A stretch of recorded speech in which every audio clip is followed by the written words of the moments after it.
What is up, guys? Dashing here, bringing you episode 547 of Community Universe Mode and edition number 147 of Monday Night Fusion, live from San Jose, California. Just last night we were in San Diego, which for those who don't know is Italian for a whale's vagina, but that's beside the point, because tonight we have an absolutely huge show to come off the heels of what was a pretty awesome pay-per-view for the Genesis brand, Death Wish. Get the real fallout for that this Friday on the next episode of the Friday Night brand.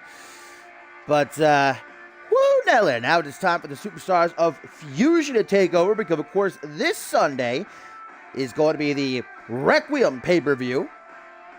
And the night before that, on Saturday, NGW again getting the chance to shine with NGW Checkpoint Chicago. But I am very, very, very, very pumped up for this week's action. And tonight is no exception, as we have got the grand old Beat the Clock Challenge returning. Haven't had one of these in a good while.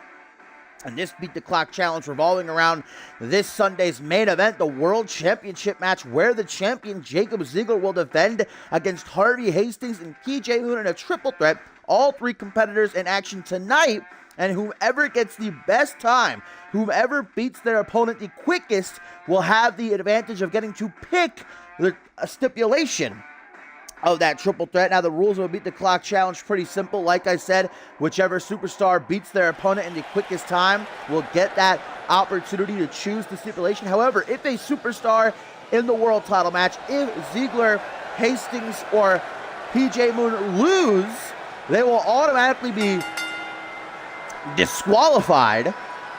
If all three guys end up losing, which is a possibility, then whomever lasted the longest will get to pick this stipulation. Pretty simple, pretty straightforward. As here comes one half of the newly crowned CMV Fusion Tag Team Champions, Andrew Briggs, who will be a part of his own triple threat this Sunday. Briggs will be joined by Mark Intel and John Reed in their own three-way to decide the next number one contender for the World Championship. It was last week, though, that Briggs and PJ Moon, the winners of the second annual X-Gen Tag Team Classic, defeated the Undead in that huge shock to win the belts.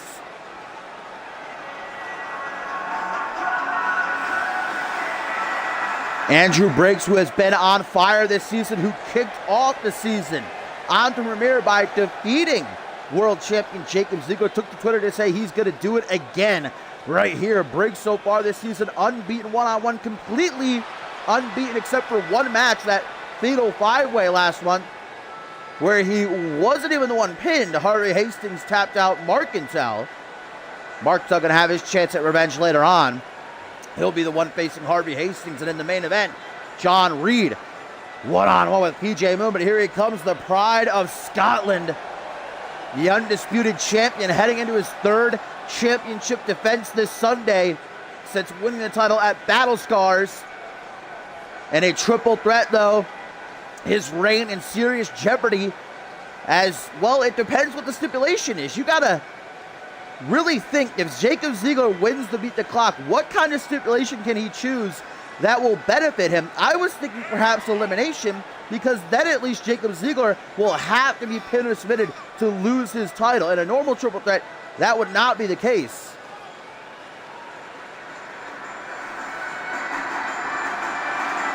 And if you're Harvey Hastings or PJ Moon, what kind of stipulation do you think they would pick that they feel would benefit them?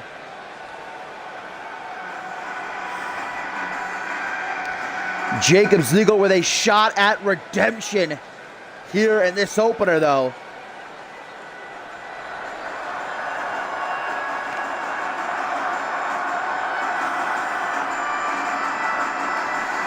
On a night full of action, we have a rematch between the Revolution, Jason Spade and Chris Proudfoot, taking on Dax Harris and Adam Valentine.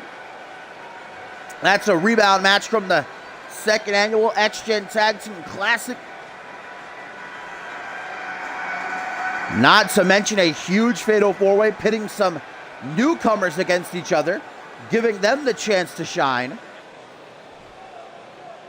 But here we go right now. Hellish, as soon as that bell rings, start the clock. Here we go, my assistant Hellish keeping the time. Jacob Ziegler has to put down Andrew Briggs as quickly as possible if he wants to be the one to pick this Sunday's World Championship match stipulation. Irish whip off the ropes, goes for a back elbow to Briggs. Forearm smash to the jaw, sends the king of the ring up against the ropes, and he's going to fire off with a clothesline. Andrew Briggs not going to be king of the ring much longer. The 6th annual CMV King of the Ring tournament coming up in just a couple of months. That's going to be a Genesis exclusive event. Just as it will be next Sunday when Genesis heads to Japan for the 4th annual CMV Tag Team Cup.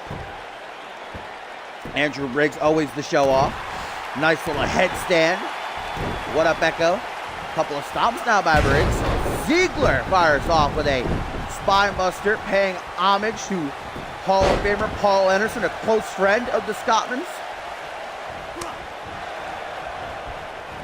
Irish whip though, countered by Ziegler, going to send Briggs into the corner. Not a place you want to be when you're against the world champion. Perhaps a buckle bomb on the horizon, but no. Tonight, guys, I'm also super pumped. We have got a champion versus champion match in the co-main event. Tyson Cage, one-on-one with Ryan Kent. Both men big defenses this Sunday, looking for some momentum. Speaking of momentum, Andrew Briggs throwing Ziegler off the ropes with that Irish whip. Look at these forearm smashes, though. And a flapjack. I'm a sucker for a good flapjack. Boot to the side of the head. I mean, nobody in this Beat the Clock challenge has an easy opponent. Ziegler with Briggs here. Briggs, who, as we've mentioned multiple times, beat Ziegler on the season premiere. Harvey Hastings up against Markintel, who's been on a tear. And of course, PJ Moon with John Reed in the main event. Hangman's neckbreaker here by Briggs. Again, if Ziegler is to lose this match, he will be disqualified from the Beat the Clock. Ooh, big knee to the face by Ziegler, who is a lethal striker. Now going to try to pick apart Andrew Briggs. Pay-per-view worthy matches throughout the show. I am so excited for Requiem this Sunday and Checkpoint Chicago. So many huge matches. Ziegler now double knees to the lower back, and there's the swag walk from the CMV undisputed World Heavyweight Champion, who now is going to go for a submission. No, ooh, like a figure four setup, and then just trying to break Andrew's knee, it looked like. Jawbreaker by Ziegler creates a bit of distance between the two. Tries to throw another knee. Briggs, of course, the master of the knee strikes. So many different ways he knows how to beat an opponent with them knees.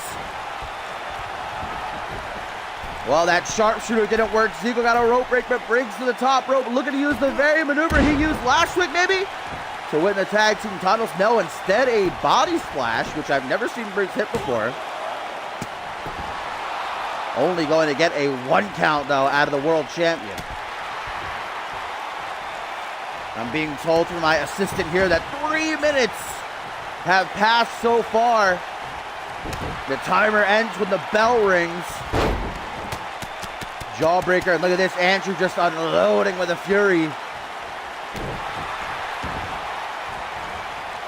Now gonna stomp the arm of the pride of Scotland again. Trying to make a target out of that elbow, but now it's Jacob Ziegler who goes after Andrew's arm into a front headlock. Back and forth these two go. Snapmare right into a side headlock.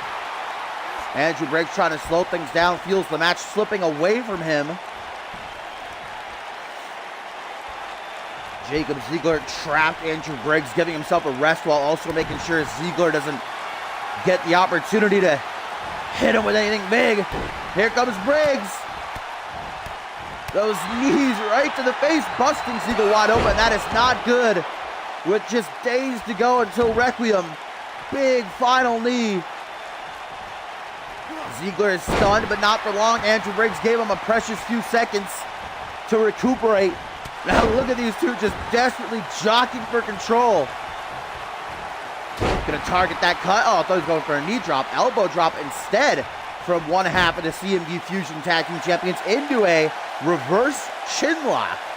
Again, Andrew Briggs just wanting to slow things down, stay on top of the world champion, continuing to work him while simultaneously taking some deep breaths. Ziggler continuing to bleed out of that cut on his forehead. Man, is Briggs just the kryptonite to Jacob Ziggler?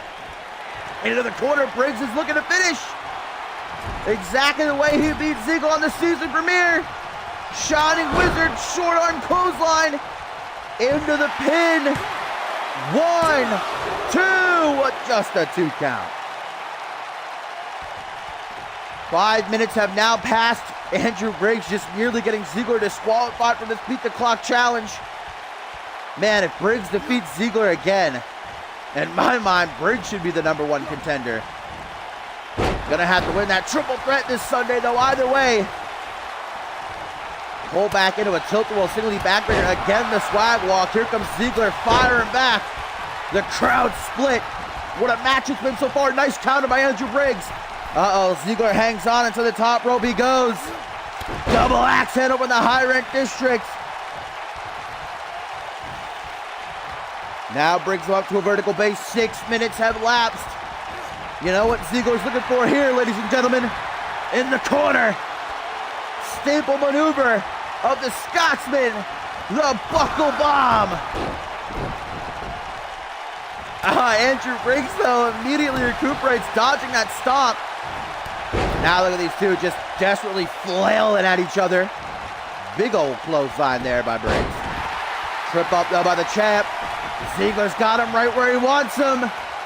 Gonna pay homage to one of his greatest rivals, Paul Devine, who didn't have a great night 24 hours ago at Death Wish, but, well, divine intervention. Into the pin. Does Ziggler have it? 1, 2, no! Briggs kicks out. 7 minutes now on the clock, man. Ziggler's trying so hard to keep Briggs down. Both these guys are throwing everything at each other. Again, gonna target the knee of Briggs. I don't even know what to call that, like a figure 4 snap, I guess? Fireman's carry over the shoulder. Andrew Briggs going to take Ziggler for a bit of a walk, and I assure you it is not going to be through the park. Briggs wants something big here. Ooh, Ziggler kind of ran into the elbow, but it didn't affect him a whole lot. Front headlock now, keeping Briggs trapped, lets him go. Briggs is quicker. Irish whip, rebounds. Going to try it again, but once more fails and gets a knee to the face for his troubles.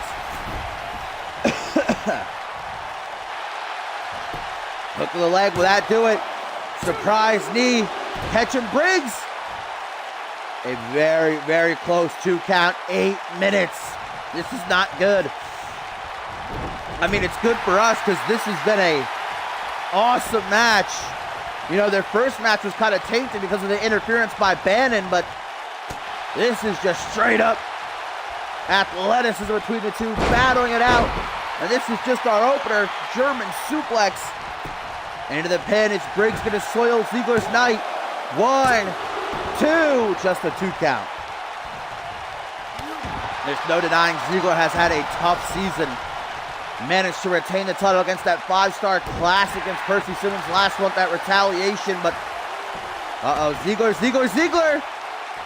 Trapped in the Tequila Sunrise modification. Briggs looking to force the champ to tap. Ziggler escapes though. Oh, and another one of those running bicycle knees.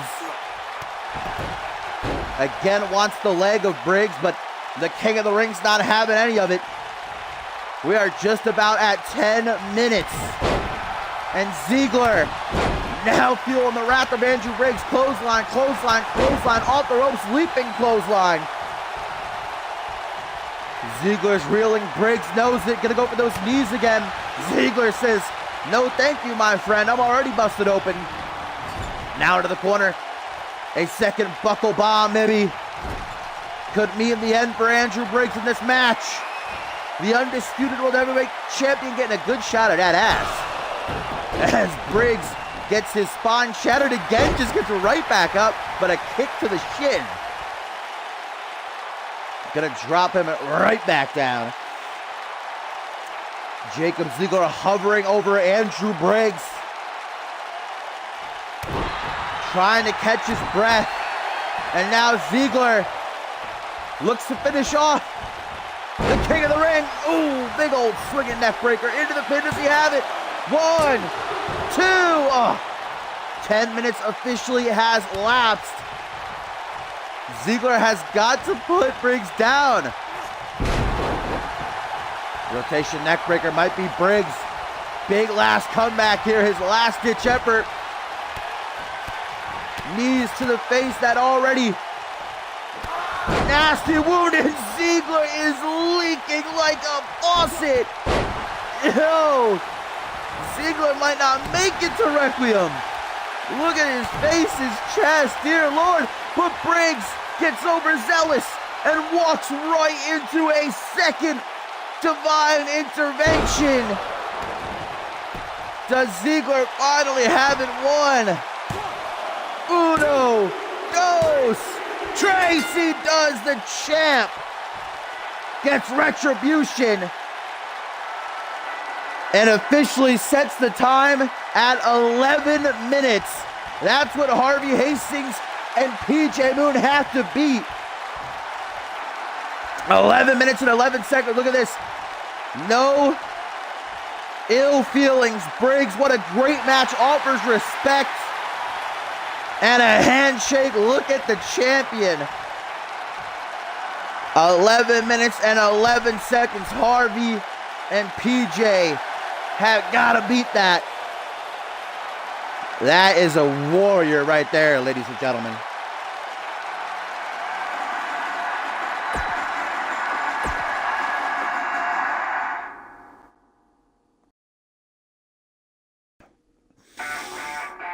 Well, now, my fine feathered friends, as I said during the intro, tag team action up next. A little bit of a rematch from the second annual X-Gen Tag Team Classic as the Revolution.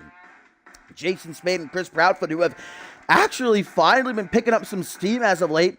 Gonna go at it with Dax Harris and Adam Valentine. It was a couple of weeks ago that in the X-Gen Tag Team Classic, the Revolution made it to the finals before falling out. However, the next night, both men picked up singles victories, and last week they got a big tag team win. So hopefully they can try to get on that same page, stick together, and push forward, because I do believe that these guys could be future tag team champions together. An unlikely alliance as it may be, and as shaky as it has been.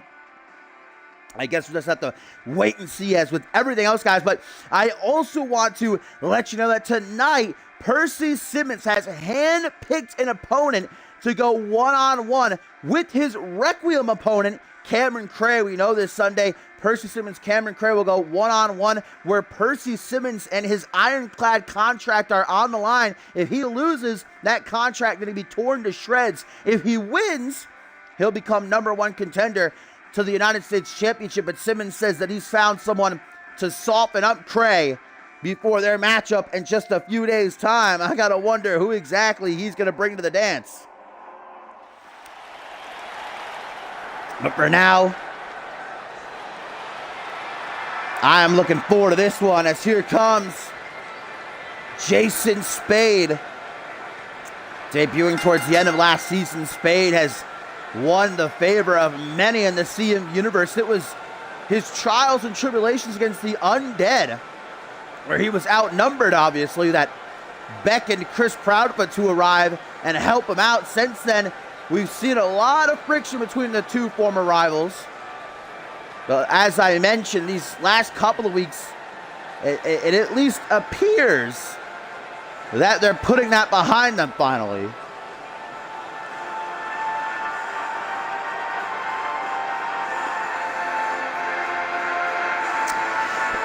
So Jason Spade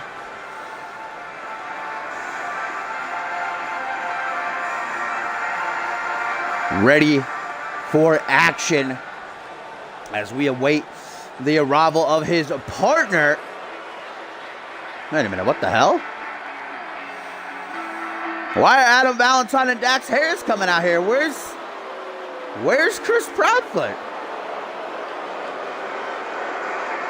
Well, here comes the self-proclaimed GOAT, Adam Valentine, and his protege, Dax Harris, but where is Chris Proudfoot? It's not usually the course of action for one member of a team to enter, then the opposing team enters, and then the other partner of the first team. I've never seen that before. Maybe Proudfoot just running a bit late to the ring or something, I don't know, but nevertheless, Adam Valentine coming off that epic collision against United States champion Ryan Kent last week. He did come up short, but what a performance it was. Now hoping to jock for position in the tag team rankings along with Dax.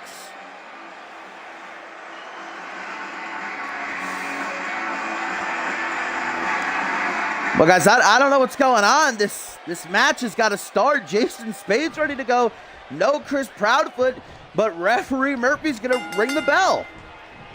No Proudfoot to be found. Spade's going to go at it on his own, I guess. Got to admire that Spade's not backing down and not saying, you know, wait, let's reschedule this match or anything. But big advantage, Dax Harris, who starts off the match, and his mentor, Adam Valentine, kicking the midsection. Tries for another kick, but Dax gonna grab it. Oh, an elbow right to the knee, and then a shoulder block. I mean, Harris is a big guy. I'm not too sure where Adam Valentine found him, but I certainly see some potential in the kid, as does Valentine, who evidently. Well, count of 5. Jason Spade blasting Harris to the side of the head with that roundhouse kick. A little bit of jack of all trades. Luckily, though, no count out, thank the Lord. Count of 7, Jason Spade brings the fight back into the squared circle. And guys, I have officially just received word from General Manager Yuri Sokolov that apparently, despite knowing this match was going to take place, Chris Proudfoot didn't even arrive to the arena tonight at all. The Canadian-born superstar, the tag partner of Jason Spade, didn't even show up to work tonight. And that puts a lot of questions in my mind. Did he intentionally not show up, or did something happen? I'm not sure, but, well, it's clear now that Spade is on his own. Oh, as Valentine, now the legal man, gets decapitated on the bottom rope. Dragged away. I'm not sure what Spade was going to look for there, but Adam Valentine sneaks in a jawbreaker followed by a sliding uppercut. That was quite a combination. Stomp to the midsection, going to follow that up. Jason Spade, though, reverses, arm drag. It was Jason Spade and Chris Proudfoot that knocked Adam Valentine and Dax Harris out of the second annual X-Gen Tag Team Classic in the first round. Enzu Lariat by Adam Valentine, who has one of the most lethal clotheslines I have ever seen in my day. Probably the only worst clothesline I've ever seen is from Ryan Kent. Stomp to the face now by Dax, who goes for a pin afterwards. Only a 1 count. Adam Valentine shouting commands to his protege from ringside, telling him what to do, how to proceed like any good mentor would. Ooh, running right into that elbow to the jaw. And then a back body drop, getting a bit ahead of himself as Dax against a world-class competitor like Jason Spade. Oh, and he is feeling the effects of Spade's awesome offense, but look at Valentine helping out his boy. I think that Spade was going for his double boot stomp, and look at this, whoa!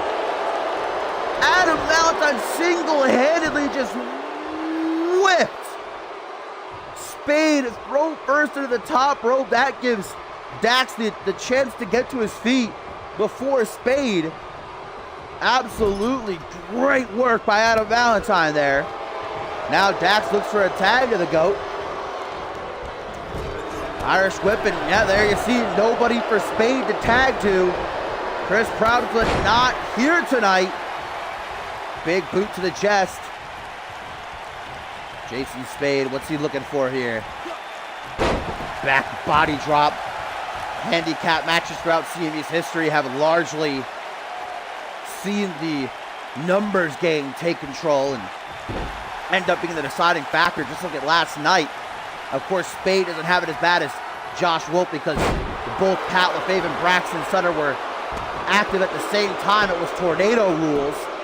At least Dax Harris and Adam Valentine have to tag in and out to each other.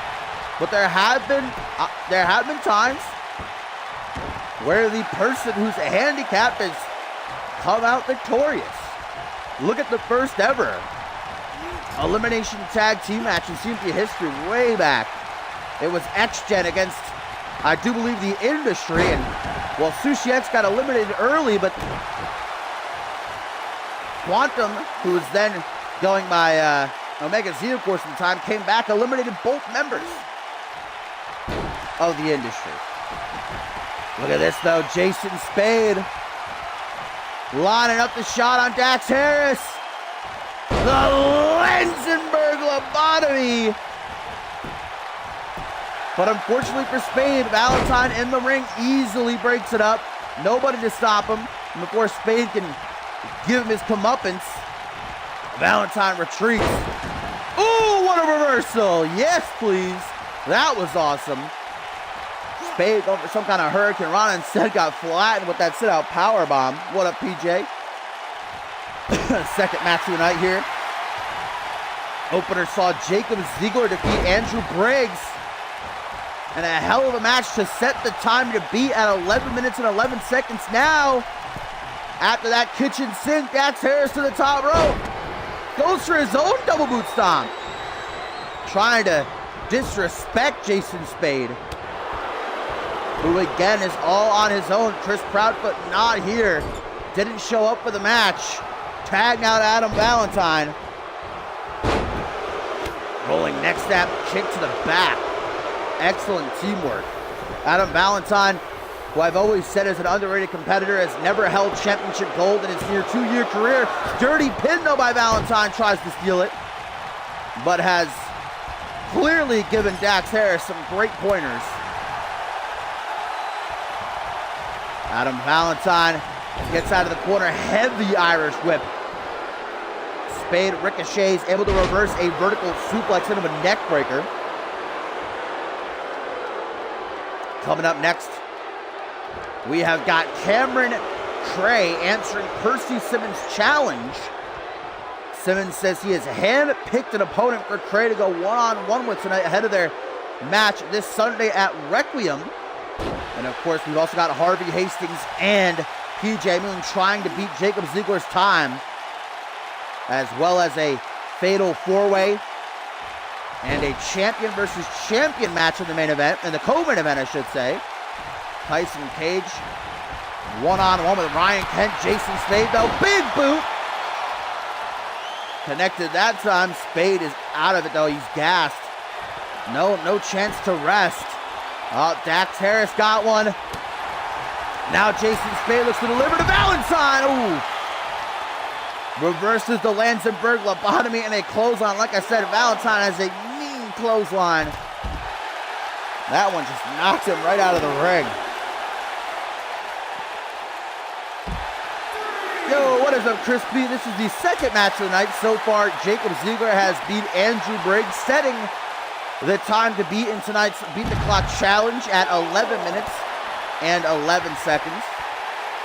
This fight now still at ringside. I'll say that Jason Spade has been super impressive in this handicap match, holding his own, but, well, it seems like now he's on a bit of a downward spiral as Adam Valentine from the corner with that clothesline into the pin. 1, 2, 3, and Adam Valentine takes home the bacon.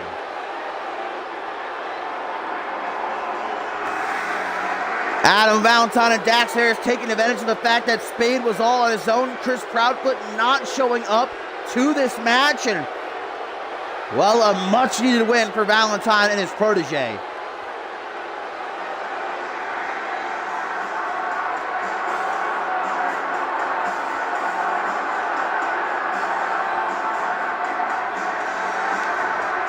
Again, I can't stress enough, Jason Spade gave these two guys a fight. But ultimately, it was that numbers game that came back to bite him. And I'm sure that Chris Proudfoot is going to be getting an earful from Spade later tonight.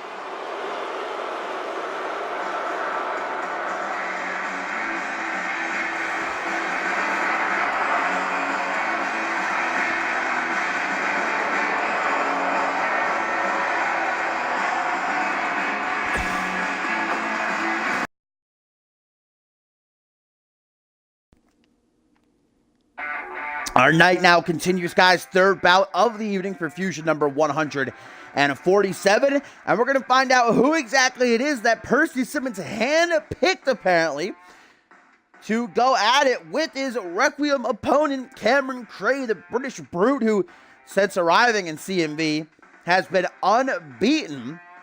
And it was on the very night that Cameron Cray debuted, Percy Simmons quit Fusion. But he came back later that very same night because of all the hubbub around Cameron Cray, saying to the CMV Universe, how dare you just completely forget that I quit and, turn all your focus to this schmuck. Which then led into Percy Simmons revealing he has an ironclad contract, getting into a bit of a heated back and forth with general manager Yuri Sokolov, to the point where this Sunday's match was set. Cameron Cray versus Percy Simmons. If Percy Simmons wins, he will get a United States Championship match, but if he loses, his ironclad contract will be ripped to shreds. Like Cameron Cray, ever the, what's the word I'm looking for? I guess brave in a way. Not the exact word I'm looking for, but ever the overconfident maybe, has accepted this blind challenge, having no idea who he's about to step in the ring with. So let's finally find out who the British Brute will be stacked up against.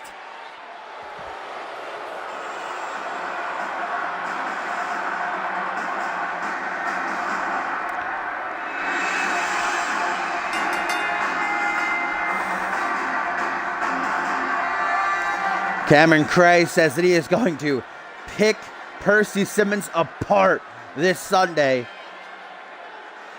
And you gotta think that if Cray wins the match at the pay-per-view, he'll be the one to receive that United States Championship opportunity. I mean, Cray is fighting on the behalf of general manager Yuri Sokolov. I'm sure Sokolov will be thankful if Cray is victorious.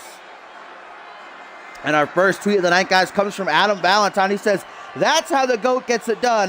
Maybe I need some tag gold to go with this success. Yeah, that's how you get it done, Adam. A handicap match.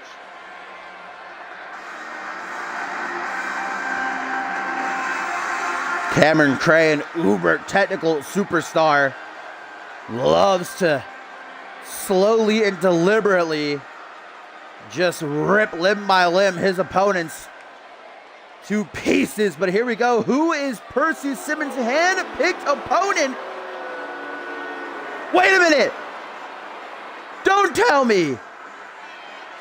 It is Jamal Sadana from Unmatched, the last ever CMV European Champion, one of the most dominant superstars in CMV's history, a man who's only been beaten once, one-on-one in his over a year run on Unmatched. The beast of a man debuting on Fusion as Percy's hand-picked battle beast here. Oh, Cameron Cray made a mistake accepting this blind challenge.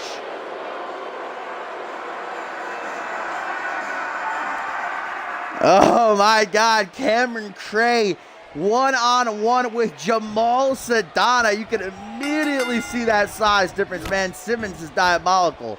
Look at that though, Cray immediately just throws himself at Jamal, and it has no effect. A knee to the face, and Jamal basically just brushes it off.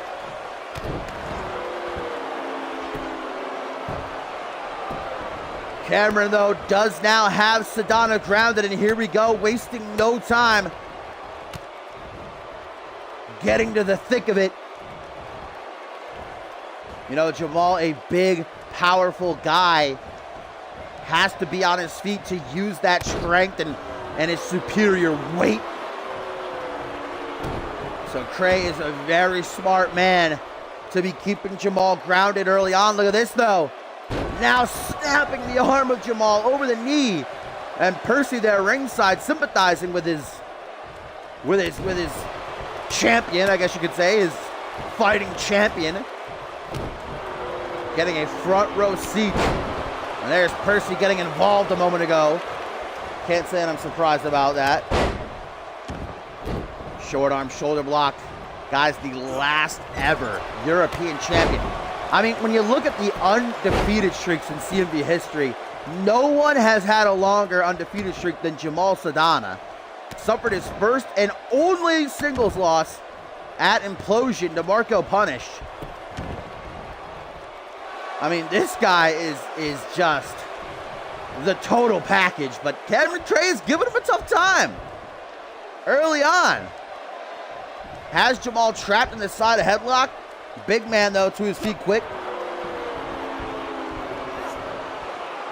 Uh-oh, power bomb coming for the British Brute. Jamal I've never seen a stalling power bomb. Well, now Jamal playing with his food, gonna pay for it. Can't screw around with someone like Cray. Look at that, though. Cray just treated like a kid on a playground. The big bully coming over and pushing him. Face first into that top turnbuckle. Shoulder thrust in the midsection. Cray is unbeaten, though. Even though he's only been in CMV about a month. Oh, running knee out of the corner.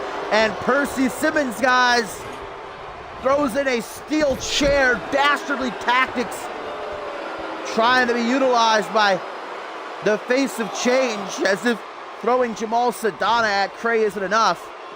Now trying to give Cray a whopping he won't soon forget. With that steel chair, Jamal goes to collect Cray at ringside. Cray throws him back in instead. Might backfire. Cray decides to use that chair. Again, targets the arm. Percy Simmons continues to feel the pain. There we go. Good referee Murphy finds the chair before Jamal Sadana has a chance to use it. Another knee, though, by Sadana, the Indian Brute. Uh-oh, guys. In the corner, Jamal using his 300-plus pound frame for the body splash that he's known for. Cameron Cray sidesteps and Jamal was stunned and gets ran over with that knee. The next Beat the Clock Challenge match is actually after this. Harvey Hastings and Markintel. Harvey Hastings going to have to beat Ziggler's time of 11 minutes and 11 seconds to take the lead.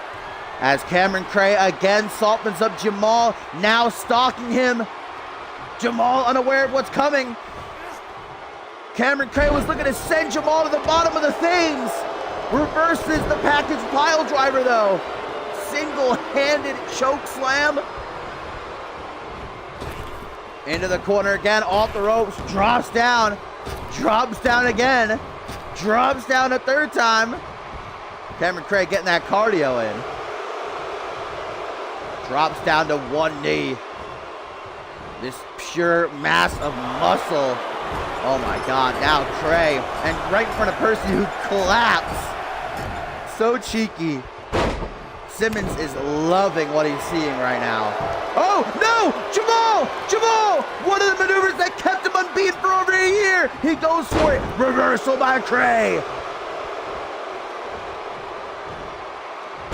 Back body drop, though. The last ever European champion.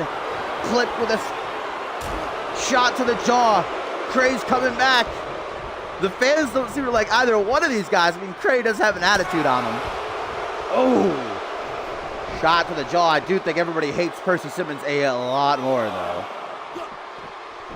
Watch out for Percy. If he gets involved, it could cause a disqualification. He's tempted, but luckily he restrains himself. It's now Cray from the top rope. Haven't seen him take a risk like that yet in his career, and I guess that's why he misses the elbow drop. Jamal stalking him. Another knee strike. And Sedana is busted open. Wow, hook of the leg. 1, 2, only a 2 count.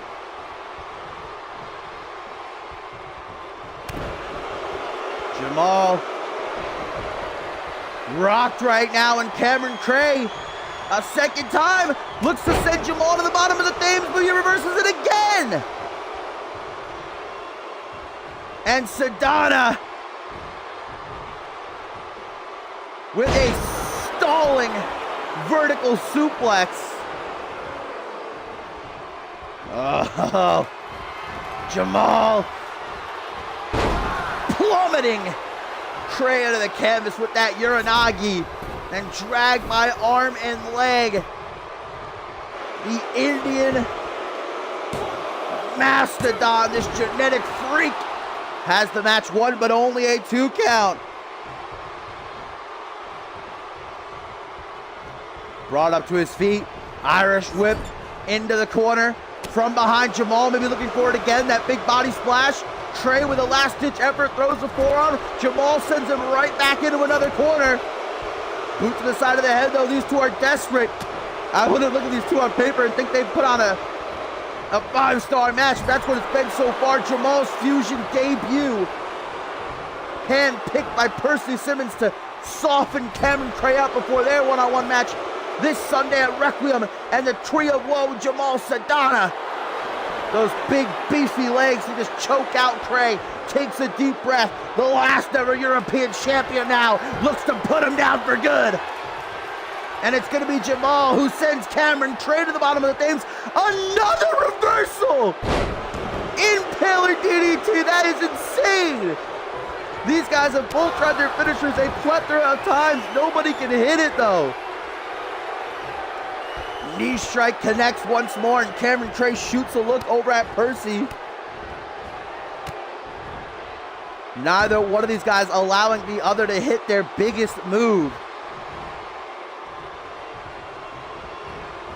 Going after those fingers. Jamal is win or lose gonna be icing those sausages later on tonight. But they say the third time's the charm, is it?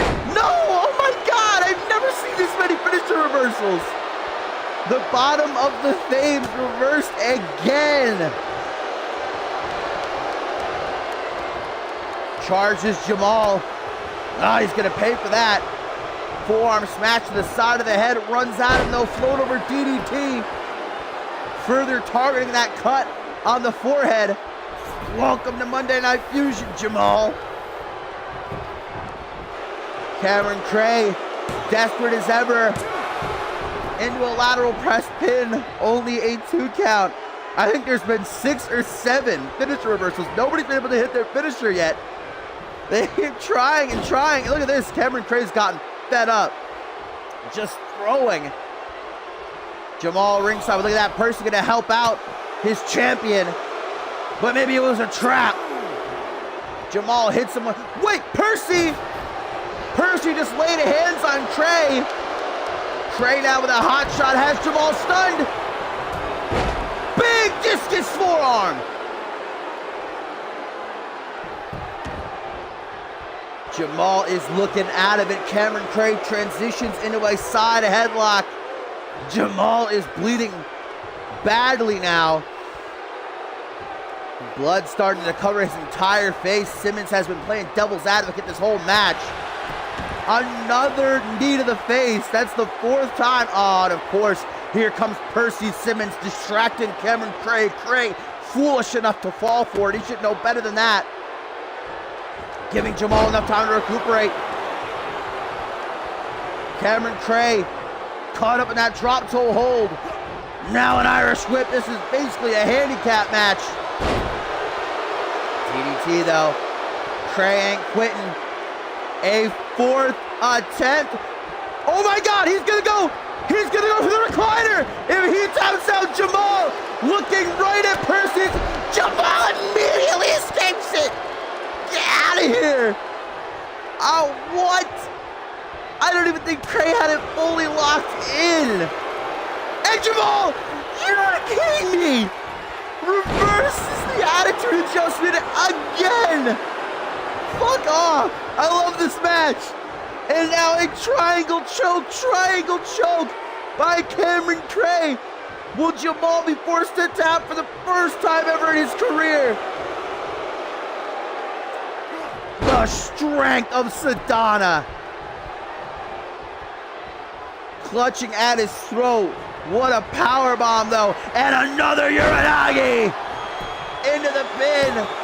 1, 2, 3, and Jamal Sedana finally does the deed and hands Cameron Cray his first loss. What a match.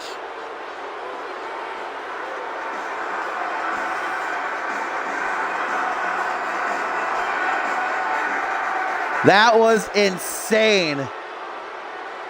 Especially that last sequence right here. Jamal immediately escapes the recliner. Goes for the attitude adjustment. Cameron Cray reverses it, but then gets clipped with another Uranagi. Jamal Sedana has arrived to Monday Night Fusion and is just as dominant as ever.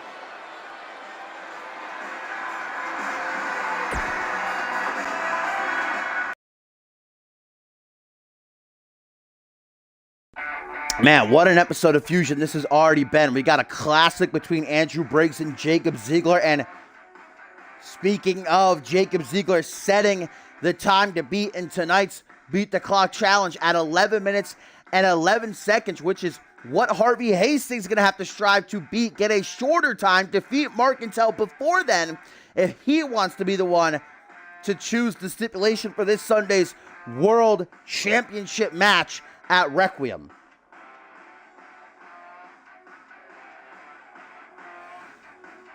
And still a lot to get to. A fatal four-way going to pit some of the newer talent against each other. The chance to shine. And we got Champ versus Champ. Tyson Cage against Ryan Kent. In the main event, John Reed and PJ Moon for the first time ever in the last Beat the Clock Challenge match. And remember, if an opponent loses their Beat the Clock Challenge match, they will be disqualified. It's this Sunday in the main event of the pay-per-view, though, that Jacob Ziegler, no matter what, is going to have his title in serious jeopardy. It was 2 weeks ago that he defended it one-on-one against Harvey Hastings. Hastings, who won a fatal five-way to earn that opportunity. But it was PJ Moon who hit Harvey with a steel chair in the match, making Harvey win by disqualification. But, of course, due to the champion's advantage, Ziegler retained. So now the former world champion is going to have to take out both men if he wants to wear that big belt again.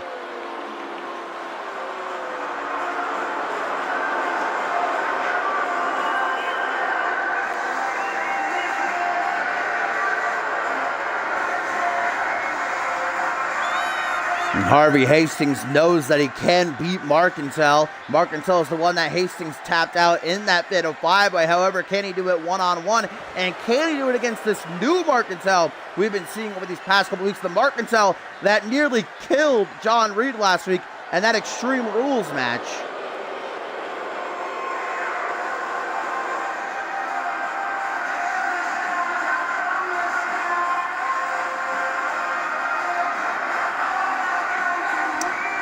One thing for certain, Hastings is going to have to use his superior speed and agility to evade the big red machine,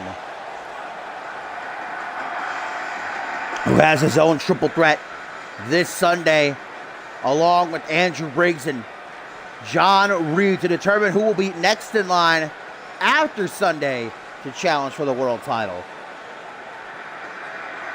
You could say all three men in their own weight deserve it. Mark Intel, John Reed, Andrew Briggs. But they're going to have to earn it.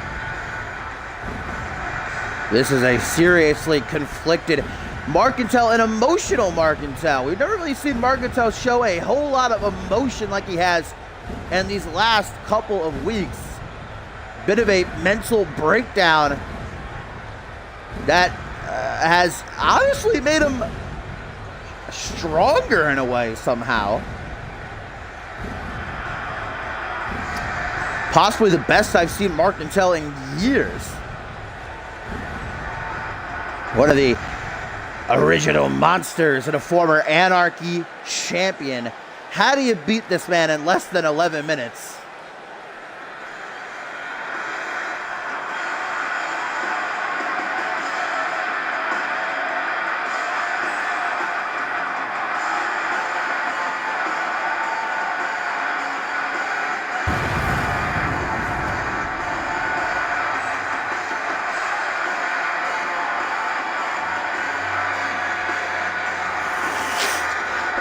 So here we go. 11 minutes and 11 seconds as set by Jacob Ziegler earlier tonight is what Harvey has to beat. Referee Murphy rings the bell and Hellish start that clock as Mark Cantel just tossing Hastings up into the atmosphere. That big fucking toss paying homage to, oh, Mamacita. Flip it out of that attitude adjustment attempt. We didn't get to see Jamal hit it, so Mark Cantel trying to pay us back. Boot square to the face. Stomp down onto the hand. And a knee to the back of the head. Harvey Hastings, ever the egomaniac, taking some time to taunt Big Mark. Not such a good idea. Turns him around. STO, hello. Just about put him through the mat. Jawbreaker, Mark Cantel stumbles. Hastings sees that weakness. Wow. Threw a forearm smash, and it just like throwing something rubber off a wall, just bouncing. Spinning sidewalk slam, and here's Mark Cantel's strength on full display with the deadlift gut wrench suplexes.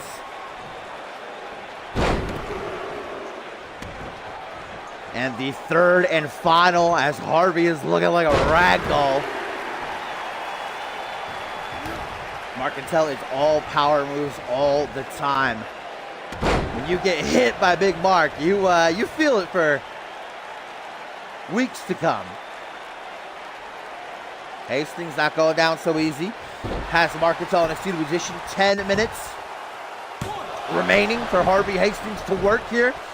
Lateral press, tries to beat him early. That would probably make it impossible for PJ Moon to get John Reed down in time. Up to his feet, Mark Cantel scoop slam. Hastings drops down behind, reverse DDT, making sure to slap the tit.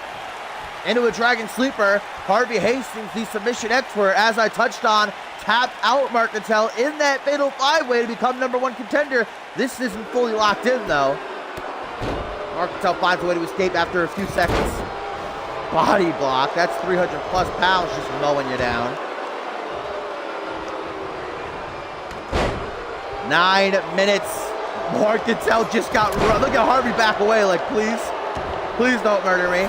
Another body block, and now just deadlifting the 100-something pounds of Harvey Hastings like it's nothing for that power bomb. Dragged by arm and leg. Mark Cantel goes for the pin again. If Harvey Hastings loses, he is disqualified from the Beat the Clock challenge. Kick to the back. Harvey takes it in stride. He's getting the hell out of here. What's he doing, though? Wow! Juked Mark Cantel. Juked him. Made Mark Cantel think that Harvey was leaving. Harvey tried to clip Mark Cantel while his back was turned, but didn't work out how I think it was planned. Good strategy employed, just not great execution by the former world champion. Here comes Mark Cantel again, having himself a bit of fun. I'm sure he's smiling out of that mask. Deadlift, gut wrench suplexes. 8 minutes. 8 minutes Harvey has to beat the Big Red Machine, raking you, gouging the eyes. Uh-oh. Mark going for the power bomb. Oh. And no time wasted. Wants that redemption. Boom! Into the pin. Night-night. 1, 2, 3, and Harvey Hastings is disqualified from the Beat the Clock as Marcantel is on a tear, my dude. What a win. That means that it is now up to PJ Moon to beat Ziggler's time, or Ziggler will be able to pick the stipulation. What an ending. Just as brutal as we saw him defeat John Reed last week. Powerbomb and giving Harvey not even a second before planting the bullhammer on him. And that was all she wrote for the psychopath.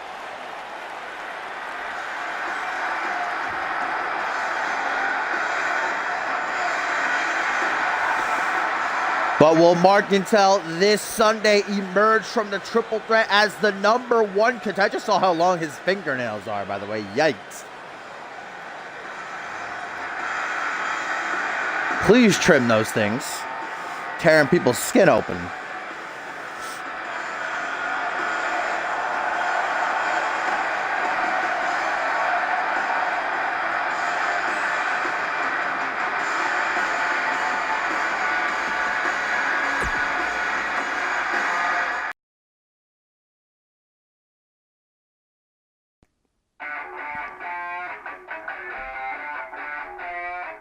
But now we take a break from the Beat the Clock Challenge, guys, which will take place, the culmination of which in the main event between John Reed and PJ Moon as a fatal four-way, bringing together some of the new talent and really new talent to get the chance to shine. Both Stephen Porter and Jay Jones coming from the ashes of the now closed Unmatched debuting for Fusion, in there with Jaden Shadow and Joey Diaz. This is first fall to a finish, not elimination, so pin or submission in the ring will grant the winner the victory, and I am super looking forward to what these four can deliver here. Don't forget, we also have Tyson Cage one-on-one with Ryan Kent, champ versus champ.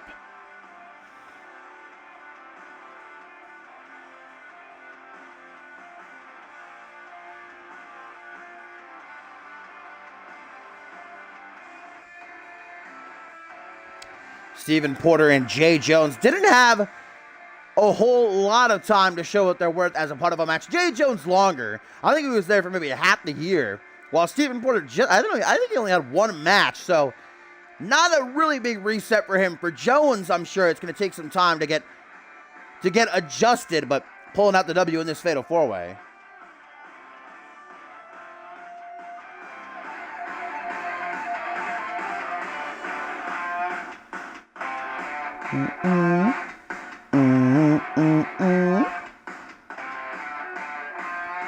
My stomach is doing all kinds of flips right now. Topher poisoned my water. See how it is.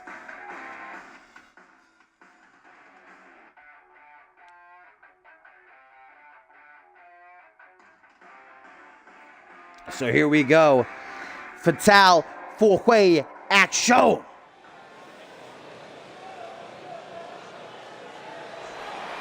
Been quite the night already. Stephen Porter, Jay Jones, not going to be the first unmatched guys to appear. Jamal Sedana earlier putting down Cameron Cray. And here comes Stephen Porter, the head hunter. Again, we didn't get to see a whole lot of this guy on Unmatched. I think he only had one, maybe two matches. But I see a huge amount of potential and what he could do here on Monday Night Fusion. The exact same, I would say, about Jay Jones. And the two know each other very well. So I'm interested to see how they interact with each other.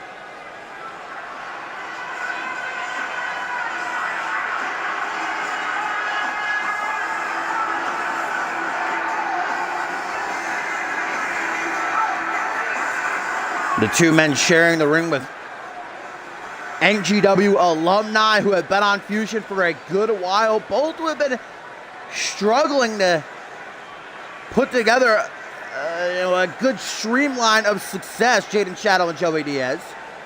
That's why I like to call this the real opportunity to shine. The winner of this surely going to be moving forward into the future with a lot of eyes on them.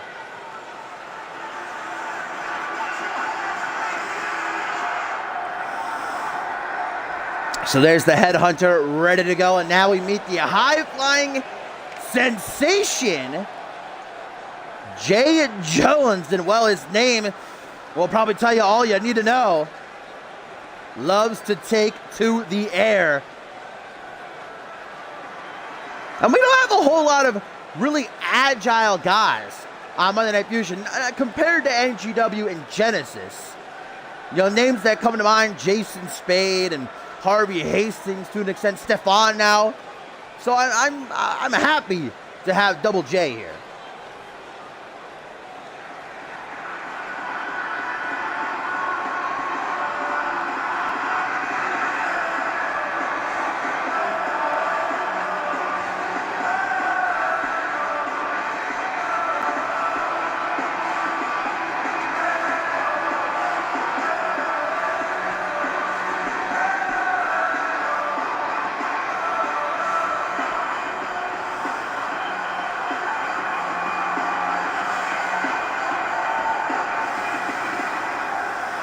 Now here comes the superstar that actually is coming in off a win last week, defeating Chris Sullivan. After the week before that, losing to Chris Sullivan. Shadow has been vocal can be, not happy with his current placement as a part of Monday Night Fusion. Saying that he wants more exposure, and well, Yuri Sokolov is giving him just that here.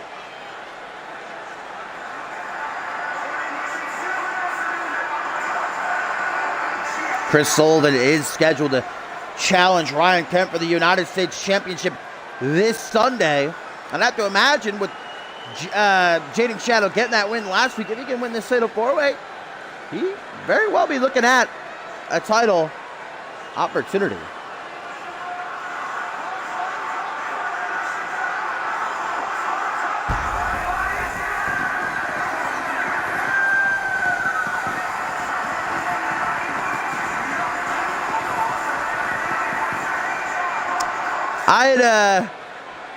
I'd akin Jaden Shadow to Hayden. Really loves himself, maybe a bit too much, evident by his entrance.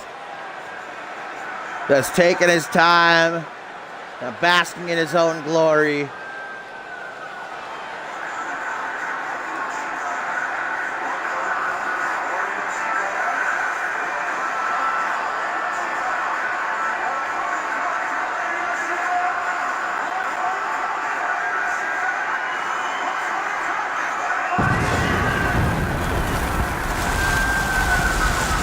Well, this is why all the other superstars can't have pyro. Jaden Shadow had a clause in his contract. He gets to use the entire budget for his entrance.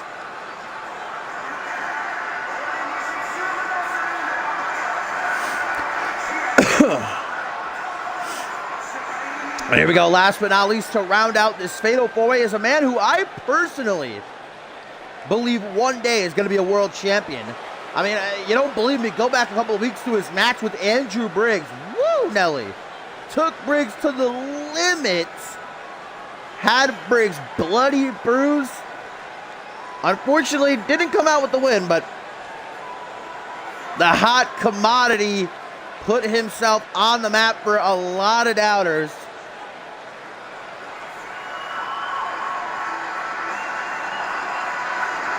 Not going to be the first time that he and Jaden Shadow have crossed each other's paths. They've teamed before, actually.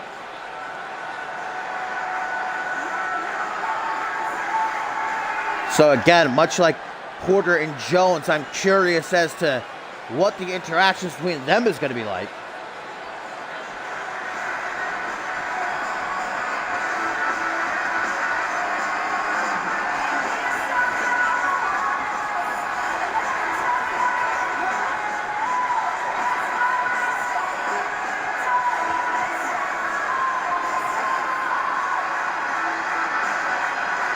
Joey Diaz taking a look at the passing Stephen Porter. Doesn't seem too impressed. Oh, and a nice shot up the back of Porter's head there, too.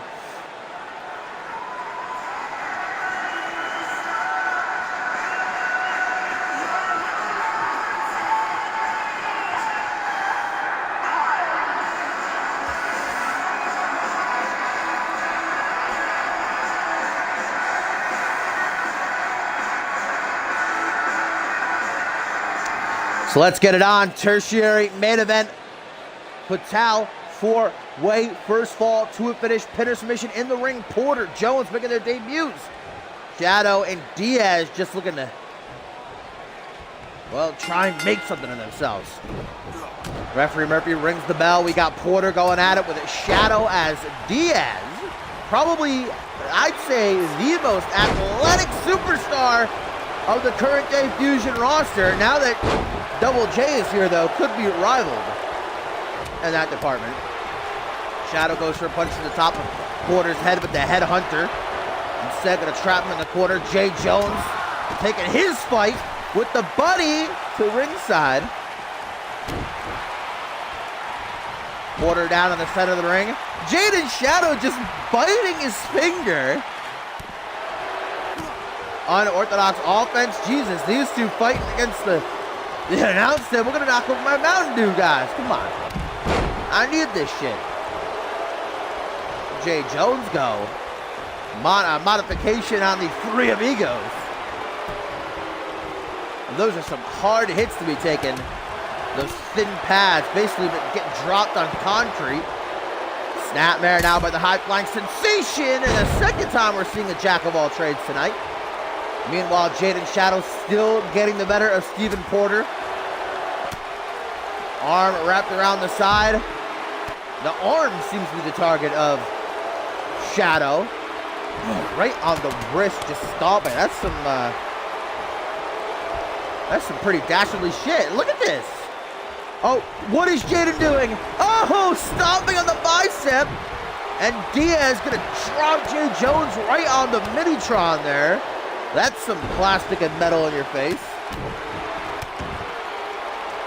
The thing is, though, Jay Jones, Joey Diaz can only make a pinner submission in the ring. Exploder suplex. Jaden Shadow is continuing to turn Porter's arm into hamburger meat. As that modified Uranagi, Jamal Sodano won his match with earlier tonight. Jay Jones saw the pin going down. Rolls in to try and break it, but there's only a 1 count anyhow. Porter looking for a reprieve. Don't think he's going to find it, though. Ooh! A dragon suplex on the outside. And Jones taking out everybody right now. Walking into a front headlock. Lets him go, however. Elbow right to the side of the head. Joey Diaz finds his footing. Into the ring. Jones going after, or I should say Jaden going after Jones. Stephen Porter. What is he doing? Just moonwalking. What is Diaz doing also? Trying to bide his time.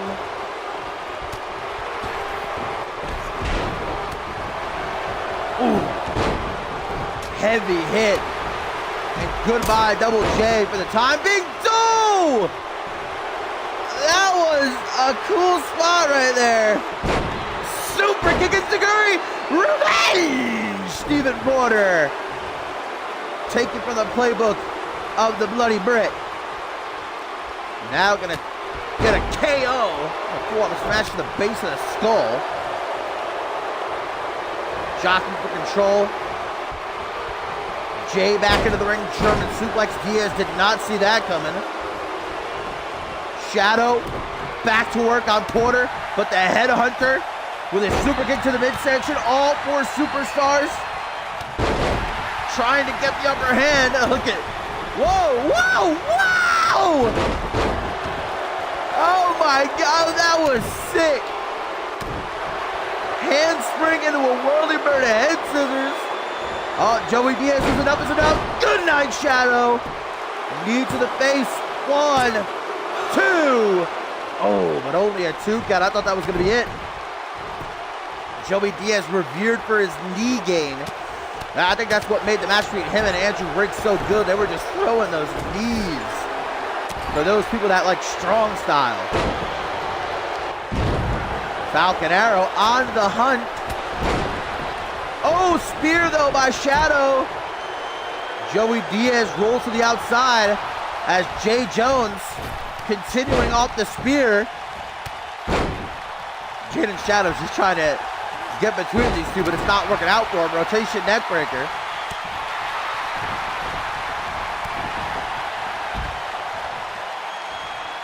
Ring is cleared. Jaden Shadow. Shin breaker. Dragon screw. Diaz, though, finds his mark. Back into the fray. Hero slam attempt by Jaden, but Diaz broke it up.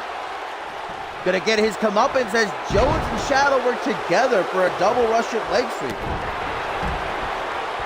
Kick to the midsection now. And Jay Jones gonna go for the three amigos again, no? Vertical suplex into a back suplex, the two amigos. Jumping knee by Diaz is thwarted by Porter. Jones going to the corner. Jones.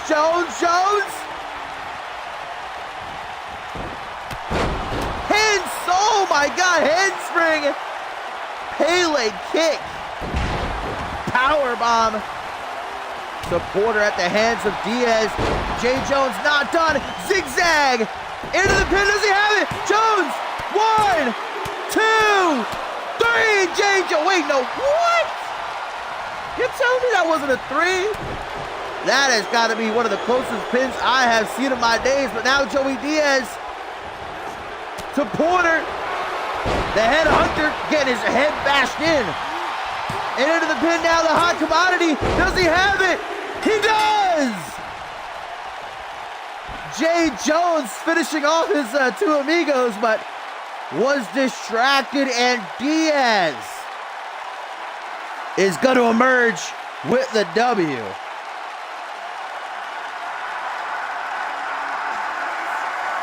What a performance by all four superstars. A good and plenty close calls, but, well, Stephen Porter, welcome to Monday Night Fusion. I was very impressed with Jay Jones. Just didn't have his eye on the ball. How did he not have it right here, by the way? That was a 3. I don't know about that call from Murphy, but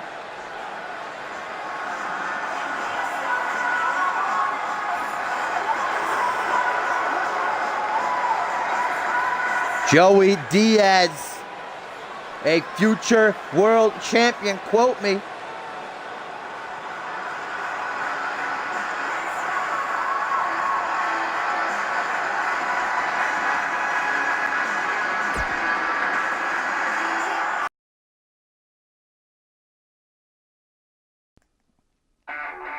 And into our co-main event we go, as it is champion versus champion. The CMV Anarchy champion Tyson Cage against the CMV United States champion Ryan Kent. And a first-time ever collision. Both these guys with championship defenses coming up this Sunday at Requiem. Tyson Cage having his tiebreaker defending against Shay Hoxton, while Ryan Kent will put his title on the line against the ruthless and aggressive Chris Sullivan. Two of them been going back and forth ever since Sullivan snapped and beat the high holy hell out of Kent at the top of the month. Kent had a bit of a cheeky revenge last week when he came out after Sullivan's loss to Jaden and kind of just mocked him, taunted him about it. But still, in our main event, guys, to cap what has been an awesome show, the final Beat the Clock Challenge is up to PJ Moon. Can he, in under 11 minutes and 11 seconds, defeat John Reed for the advantage of picking this Sunday's World Championship match stipulation, or will Ziegler, who set the time by defeating Briggs earlier tonight, as champion, have that opportunity? We got to know Harvey Hastings disqualified because he lost to Mark Intel.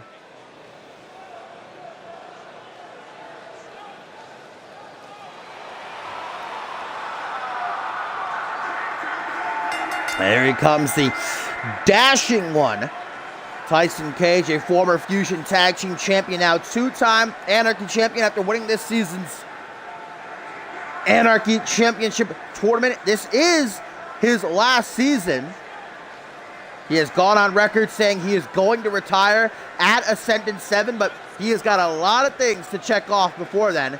The first of which was reclaiming the Anarchy title. Bam, done, did it. What's next? I guess defending it. That would be against Shay Hoxton in just 5 days. 6 days, I should say. 5 days is Checkpoint Chicago.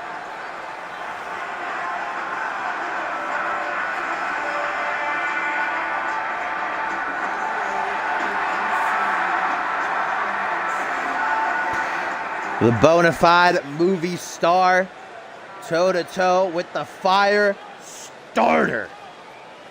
He picked up one of only 2 titles he has not held in current-day CMV. The United States Championship, ending the dominant reign of Alistair Knox, who we haven't seen since the second annual X-Gen Tag Team Classic. That was back at Retaliation, but Ken, in his short time as champion, proving that he might be in his prime, I gotta say. Great match with Jay Mercer he put on and won. Last week, a great match with Adam Valentine he put on and won. But you gotta think that Sullivan is in the head of the United States champion.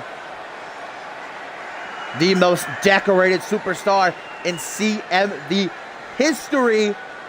Hoping to pick up a last bit of momentum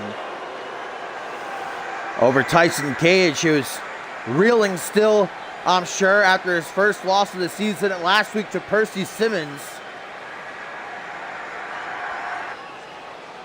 Let's see if he can bounce back, because you know that Hoxton and Sullivan are watching this match. Excuse me. And not a way that you want to start a match, I'd have to imagine. Knee to the face, Tyson Cage is back up rather quickly. Kent going for some sort of brainbuster setup, it looked like. Now a big kick to the back into an early reverse chinlock. Tyson Cage already needing a rest is far from a good sign.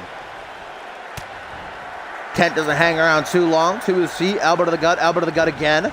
Going for a revenge. Going for a revenge maybe too.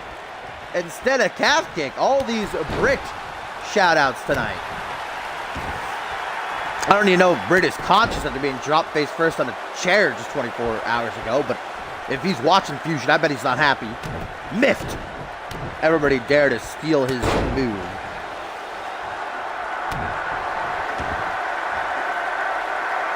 Ryan Kent. You want to know how strong he is? Just look at that deadlift, sit-out power bomb. It is a mouthful, but it is a beautiful thing to witness. Early pin by the United States champion. Doesn't even get a 1 count, surprising. Arm drag now by Tyson. Ryan Kent gonna roll to safety as Tyson Cage does just a little bit of taunting. He is a movie star. He walks the red carpet, all right? He knows how to... Oh, wait a minute! That is the music of Shay Hoxton, and there's the man himself, who will challenge Cage for the Anarchy title this Sunday. Coming down to... Oh! Yo, Cage ain't just sitting idly by. Luckily, though, he snapped back to reality, trying to focus again on Ryan Kent. Just about cost himself there. Tyson Cage is smarter than that, though. For a split second, his emotions nearly took over. And Shay Hoxton parking himself ringside in the corner of Kent. Looks like he's going to stick around. Tyson is flustered, but again to the reverse chinlock, just trying to take a breath and, you know, drink in his surroundings. What's happened in the last minute? Breaks out of it, but Kent just right into a flapjack off the fireman's carry. Tyson Cage knows every way to make me a happy man. Hoxton and Tyson Cage 1-1 in their battles. The tie will be broken this Sunday. But right now, Tyson Cage's face might be broken after that single knee face breaker. Not the moneymaker. 1, 2, only a 2 count. Of course, Shay Hoxton would have you to believe he is 2-0 over Tyson Cage, because in that Anarchy Championship tournament, Cage defeated Hoxton first round, but only after an interference by Logan Hale. Hoxton saying the decision should have been reversed. Either way, he finds himself with a title opportunity. And Ryan Kent, who is not a high flyer, wow, suicide dive. I don't think I've ever seen Kent do that. That is why he is in his prime. And Shay Hoxton watching, that better be all he does. Both men back into the ring. Kent with a trip up. Going after the knee. Whoa, whoa, whoa! Out of nowhere, small package, Kent. Walking into a trap, that's how you play possum. Boot to the top of the head, though. Rocks Tyson Cage. Brains officially scrambled. And another deadlift sit-out powerbomb. Ooh, the way that Cage bounced off his neck made me cringe a bit. Look at these two. See how tired they are, just throwing hands. Running neck breaker by the Anarchy Champion. It's only a 1 count over the United States Champion. Shay Hoxton still sitting out ringside. Forearm smash, bit of distance. Tyson Cage closes that, going for the arm. Ryan Kent down to 1 knee. Obviously, it's painful. Well-placed trio shots to the kidneys. I think that would force any man to relinquish their hold. Into the corner, but walks into a big boot. Good job by... Oh, he just inadvertently hit the ref. Careful, Cage. Murphy, luckily being lenient, could have called for a DQ there. This Sunday at Requiem, there will be no DQ when Shay Hoxton challenges Tyson Cage. Of course, as per the rules of the Anarchy title, it will be anything goes. Whereas Ryan Kent will have his champion's advantage against Chris Sullivan.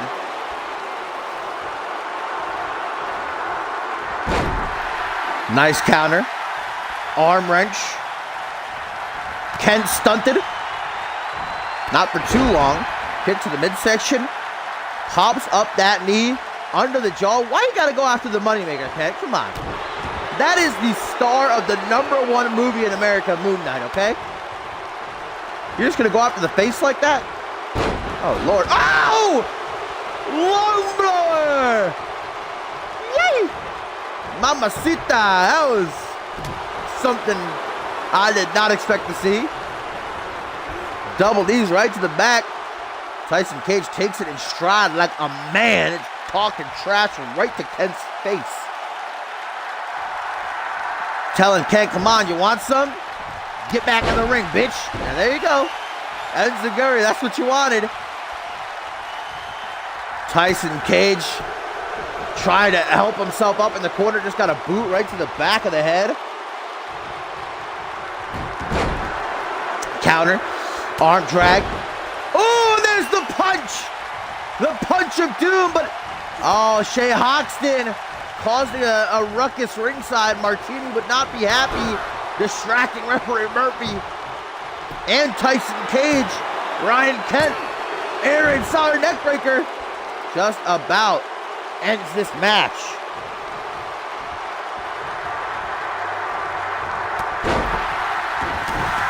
Short arm into a shoulder block by the oh my God, Shay Hoxton again. Tyson Cage is a CMV veteran. He should not be falling for this. And Kent back to his feet. And Kent, all because of Hoxton. Powerbomb into the pin. 1, 2. Kicks out. A Boston Crab by Kent. Right in the face of Shay Hoxton. But Tyson ain't gonna give him the satisfaction. Able to escape it. Look at Kent. Like it ain't no thing, bruh. Drops to his knees. Not worried. He knows that he has Cage up against the ropes. Clothesline. Ducks a clothesline. Back body drop. Cage just keeps getting back up. I don't think he's gonna get up with this spine buster though. Unless Ken helps him up, which he does, only to go for the single knee face breaker, which Tyson Cage reverses into a half crab. Murphy there to call it. Will Ken tap? No. Escapes. Reels him in. Short arm shoulder block. Jawbreaker takes some steps back. Calf kick. Tyson Cage is busted open. Expect that as Anarchy champion. And there it is. The knee pad of Kent going to be nice and bloody as Cage's face looking like a crimson mask. 1, 2, 3. And that's going to do it. An excellent match, but thanks to Shea Hoxton, big nod to the gambler, Kent is going to be the one to pick up the victory.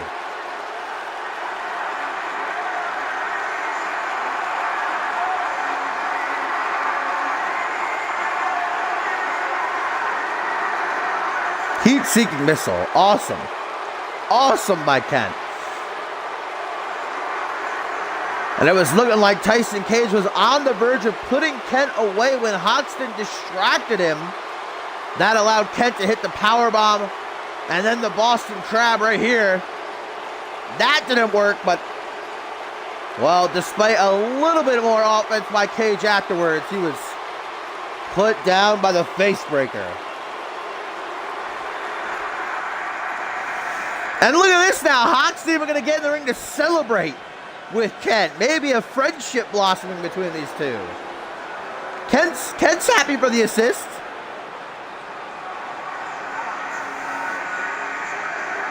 Well, Tyson Cage will have his opportunity at revenge this Sunday at War. Will Hoxton become the new Anarchy champion?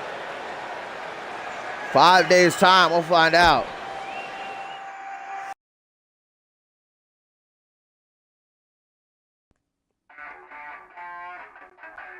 And now for our main event here on Fusion number 147. PJ Moon looks to defeat John Reed in under 11 minutes and 11 seconds for the advantage of picking this Sunday's World Championship match at Requiem.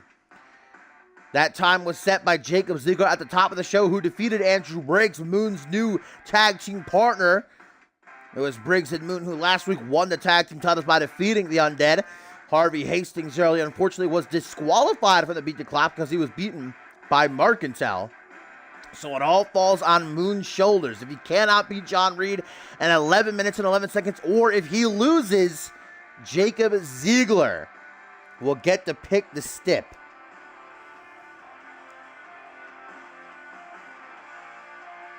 And a tweet from John Reed who says, simply, PJ, I will make you fall.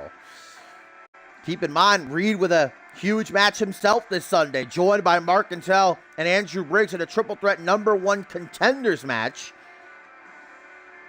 This is a first time ever meeting between these two, though, and one that I think can steal the show. And that's saying something, considering we've had like 3 5-star matches tonight. I'm going to have a tough time picking out match of the night. Whew.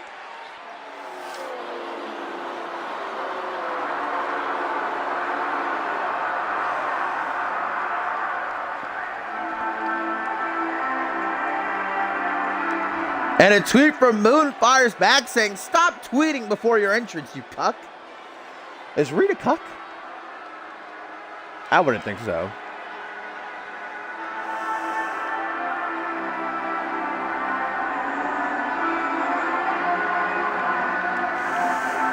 It's the shot that PJ Moon has been chasing since he debuted in CMV 6 months ago, the world title. This Sunday, he's got it in the palm of his hands. He'll have to beat out 2 of the best to ever do it, though, in Harvey Hastings and the current champ, Jacob Ziegler. He's beaten both men one-on-one. Can he do it at the same time, though? And for John Reed, it might be really a last opportunity for him and his triple threat, because Reed, this season alone, has had multiple opportunities at championships. If he can't win at Requiem, one has to wonder if he even deserves another shot afterwards.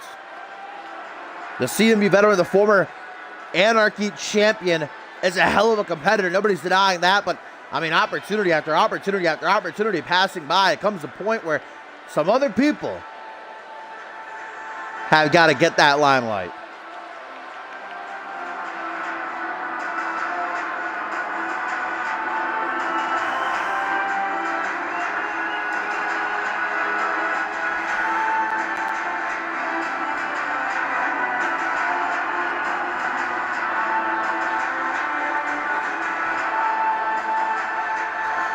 But tonight, John Reed focuses on soiling PJ Moon's grand plans. And we talked about what kind of match Jacob Ziegler would choose as champion. I pondered that it would probably be in his best interest to choose elimination, because then he would have to be pinned or submitted to lose his title. But for PJ Moon, I mean, I'm scratching my head of what kind of match would he pick? A normal triple threat and risk Harvey Hastings be able to, sneak a pin on Jacob Ziegler? Or does he choose a ladder? Does he choose tables? Cell? I don't know. Who knows what go through the mind of the enigma of CMV? And look at that gold around his waist. Double champ by the end of the month. PJ Moon could be something that's only been done 7 other times in CMV history, which is a lot. I mean, over near 6 years. Maybe not so, but look how sexy that championship is. Woo!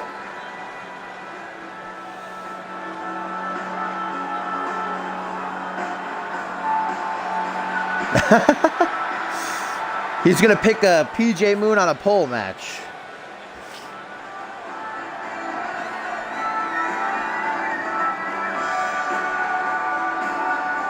$11 minutes and 11 seconds is what Moon has got to beat. John Reed, a world-class superstar. If anybody could do it, though, I'd say it is Moon.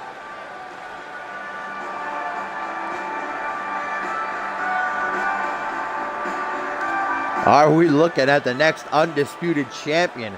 I mean, if Moon does that, just think, he would be like the first ever exotic champion we've had. Looking back in the history, there's been champions who have defied, public opinion and public perception before. You got like Hayden, who's a smaller guy, and we never had someone like PJ Moon, though, who's been this near the top.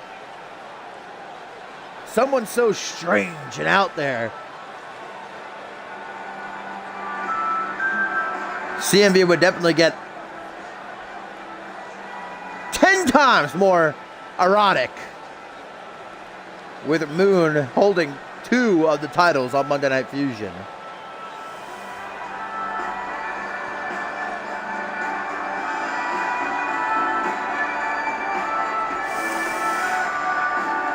So here we go. John Reed, PJ Moon. 11 minutes, 11 seconds on the clock. Hellish. Start that timer. Can Moon do it? Or will Reed disqualify him? It is the Fallen Angel. Starting off swiftly with a swinging neckbreaker. Tries for a kick to the back. Oh, leg drop bulldog, though. A modified old school Schmitty. New school Simmons. Headbutt. Ringing the bell of Reed. He pops back to reality, though. Ooh, knee. Doesn't knock out. Oh, there we go. I thought Moon was going to withstand it. Took him a second to realize the pain he was in. Using the ropes, pulling himself up to his seat. John Reed's just going to hang up to dry, though.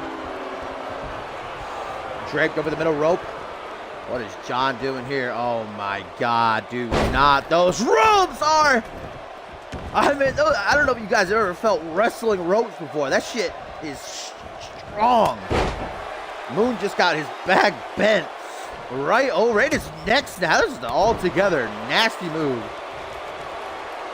Kick to the midsection actually knocks Moon down to his knee, man. It's not a good start for one half of the CMV Fusion Tag Team Champions. Oh, there you go. Woo! BDT spiking. Did a little bit of a headstand for a second. Oh, and Moon's pissed. Face first off the mat. He gets smashed. He's going to need some dental work. Call up the old dentist. Irish whipper to the corner. Slowly approaches this Moon. Not overzealous. Doesn't want to cost himself like Briggs did earlier tonight. Goes for a barrel roll. That puts him right into the clutches of Reed, though. Taking him for a bit of a walk.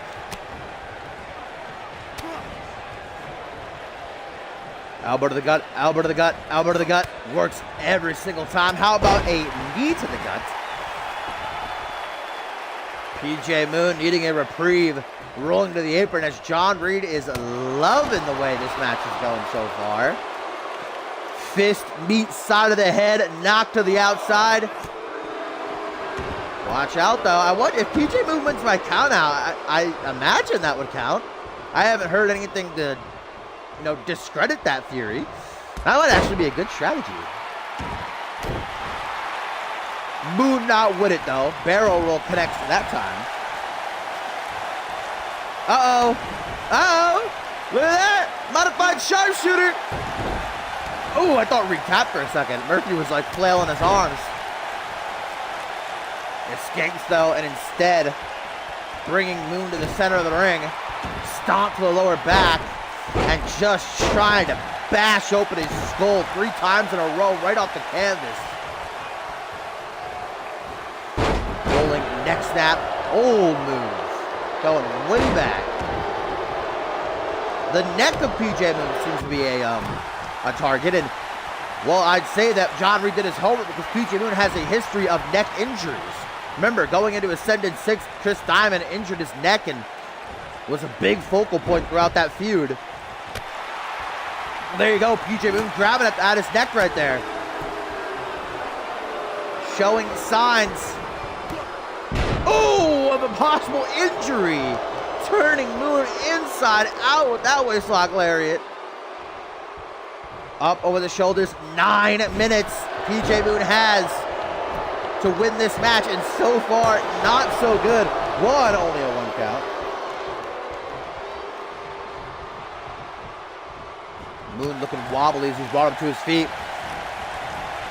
Steps to the side, stomps to the quad, but right back down with that clothesline. John Reed, backslide driver! Big OG Xander Slate fan. The OG clean slate. I mean, come on. Fisherman's neck breaker. Yep, neck. John Reed has painted the target. Another, look at that, German suplex, and Moon. Yo, if Moon suffers a neck injury going into Requiem, what kind of condition is he going to be for the title match? Even if he ends up winning this somehow, I mean. Lateral press, close to the ropes. Not a rope break. Murphy counting the pin on Reed's boot. Just slapped his ankle. 7 minutes, and John Reed has been dominating. Moon takes his arm, snaps it over the shoulder. Overhand punch in the corner. Whoa!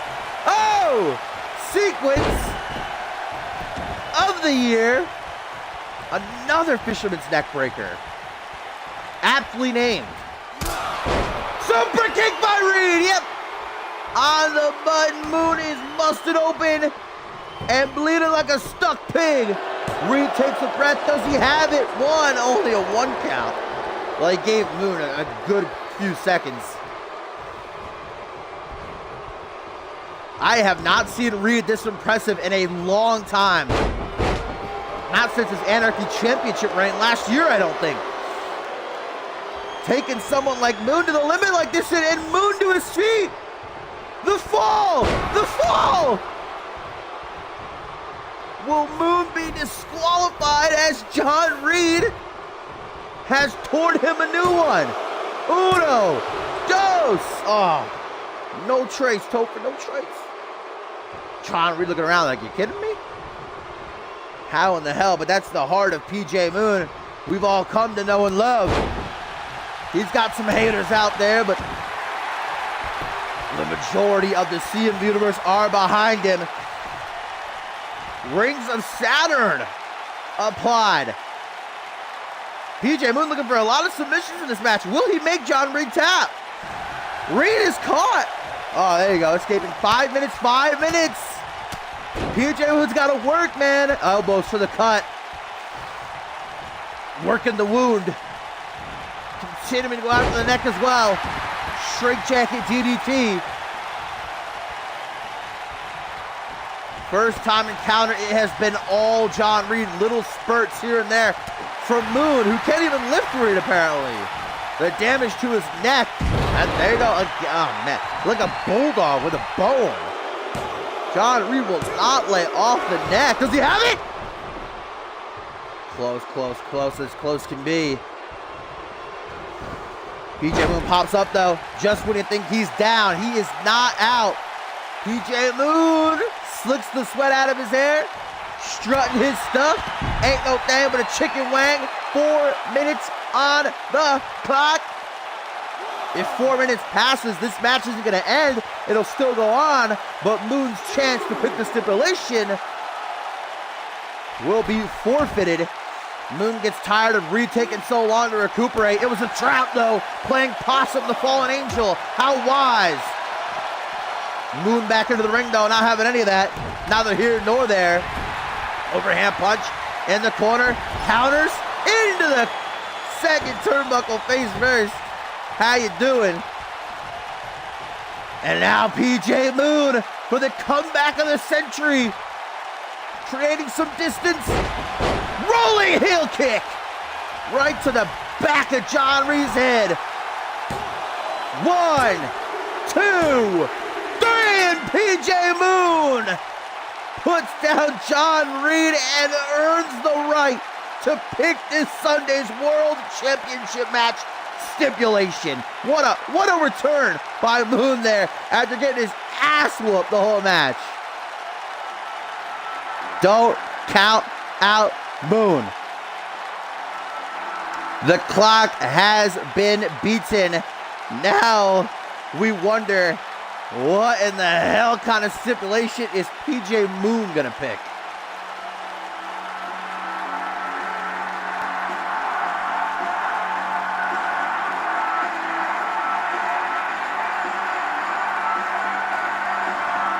The unicorn stampede, that rolling calf kick. Putting John Reed on Dream Street. Strong showing though by Reed. Here's what did it. Reed got his clock cleaned. Shoved face first into that second turnbuckle, and then the unicorn stampede shortly after. So what'll it be? I guess we'll have to wait to find out on Twitter. PJ Moon gonna reveal to us what's the stipulation.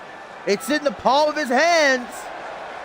Is that the face of the next world champion? I don't know if I want to come over there, PJ, you know? Bleeding pretty bad. With 3 minutes and 5 seconds to spare.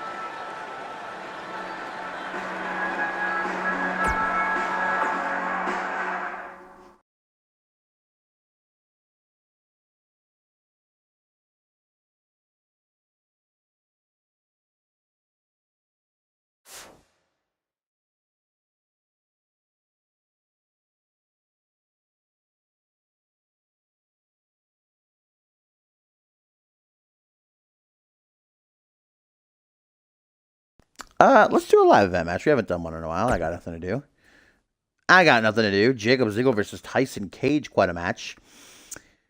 The Revolution actually properly together, taking on the Real G's and Percy Simmons versus Melandra there. I think we'll change the main event to something a little bit neater. Don't want Percy Simmons getting murdered.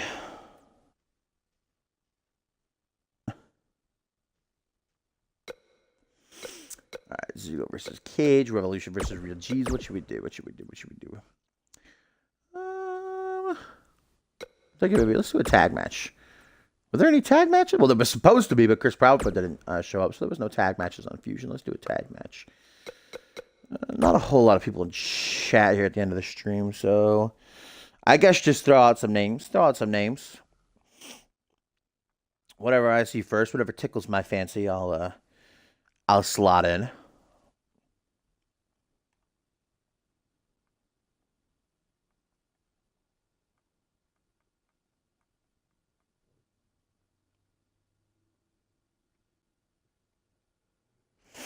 You know what? Let's do a.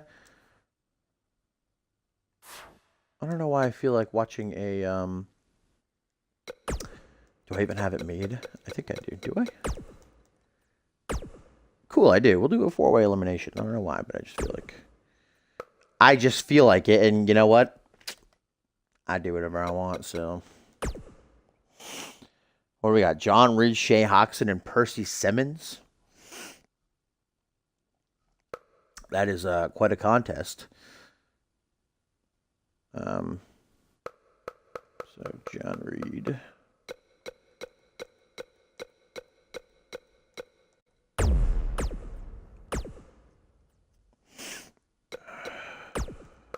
Percy Simmons.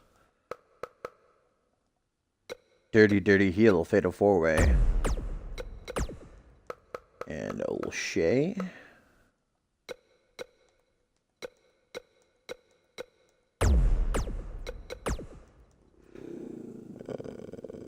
I think it's no fourth option. We'll just do random then. There's gotta be someone on fusion. Gotta be someone on fusion. Gotta be someone on fusion.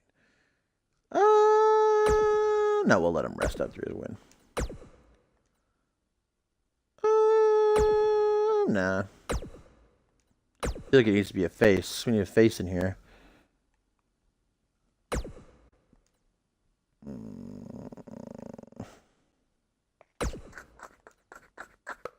Let's put Dallas Steele. He's not had a match in a while. Probably getting a bit anxious. We'll throw him in there.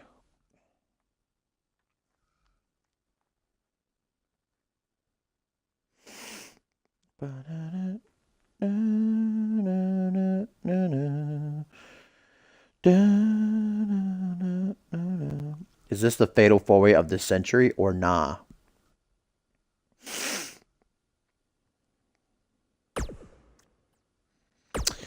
Start this motherfucker.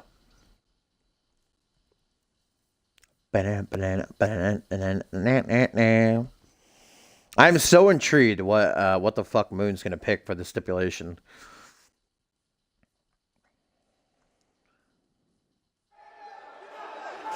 I feel like I really like the thought of a Man on the Moon match. I don't know what that would be. Kind of has a bit of a second meaning to it as well, but.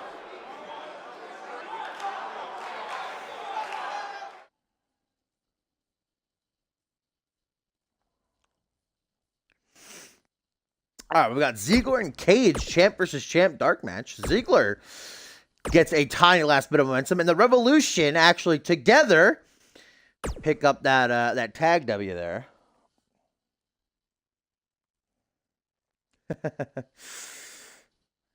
Ooh, John Reed, Percy Simmons, Shea Hoxton, and Dallas Steele. Elimination style. I am here for it.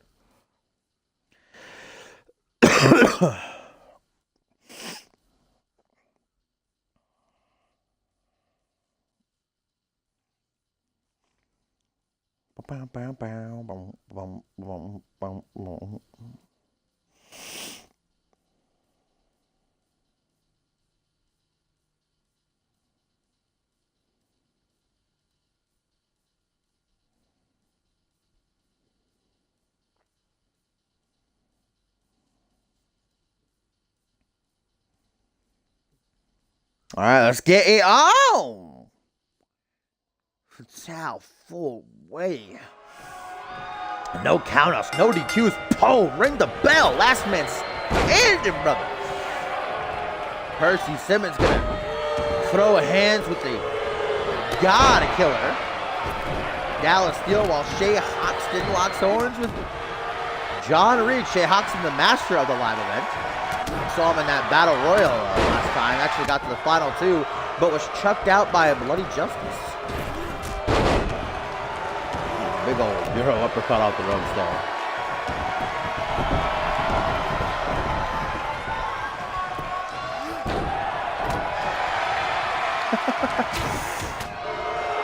Back up by Reed, trying to get Shea Hoxton into the corner. Percy just continues to hurl himself at Steele. I mean, seeing how Simmons pulled out the Jamal Sadana card on Fusion. Dallas Steele is kind of like the white Jamal. Ooh, that's a match right there. Scoop slam. Oh, onto the... I don't even think those are mats. Those might just be like little rugs or something. John Reed hanging out for dear life, getting punched in the face by the gambling man who seeks to become Anarchy champion this Sunday. Dallas Steel just punching the holy hell out of Mr. CMV while John Reed kicks up only to get blasted with a missing dropkick. Oh, man, Shay's got to come up with a new signature. Every time he goes for that choke slam, he gets reversed. High kicked by Percy Simmons, battling back the former international champion. The longest reigning light heavyweight champion with a barrage of knees. Reed's got Hoxton in the corner, walking it right into a boot. Front headlock now, rake in the eyes, dirty. Uh-oh, and Hoxton looks to make this a bad week for the Fallen Angel. 21 incoming! Bridge to pin. 1, 2, 3, and Reed is the first eliminated. Man, Reed looking rough heading into the triple threat at Requiem. As Percy Simmons with a figure 8, but it's not falls count anywhere, unfortunately. So even if Dallas Steel tapped out here, it wouldn't mean anything. Dallas able to escape it anyway, though. Shay Hoxton's waiting for him. Oh, of course, we've seen Shay Hoxton and Percy Simmons palling around before. Oh, my God. Shay Hoxton just hopped into the arms of Dallas Steel. Back broken with that single knee. I like how Percy's just standing there. Now he's going to help out. Oh, but Shay's pissed. Shay's not happy. Oh, now they both decide to turn their attentions to Dallas again. It was a ploy by Hoxton, though. Forearm smash.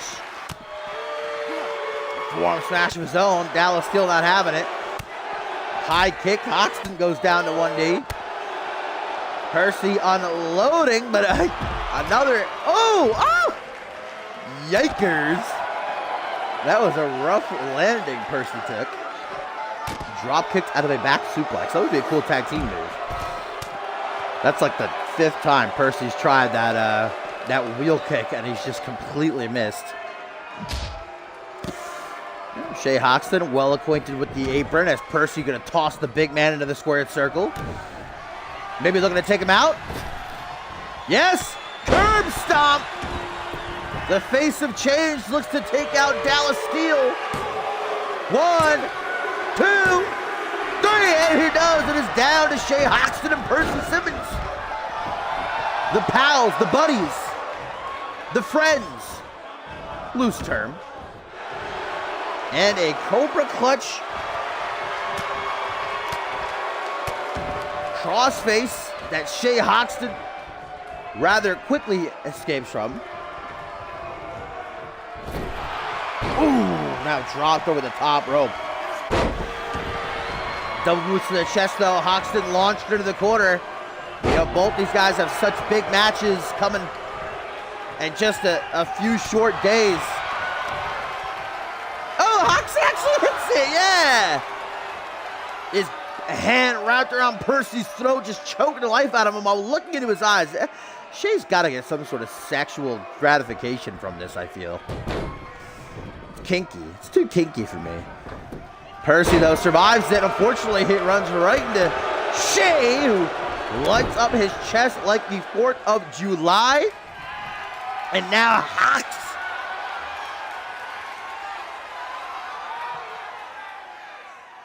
From behind with the 21. Oh, I didn't know there were rope breaks in a fatal 4-way. Oh, Shay's having a mental breakdown at the fact. Bad call by Poe. Hoxton goes to the high red district. Somewhere he doesn't go too often, and that's why. Misses the elbow drop.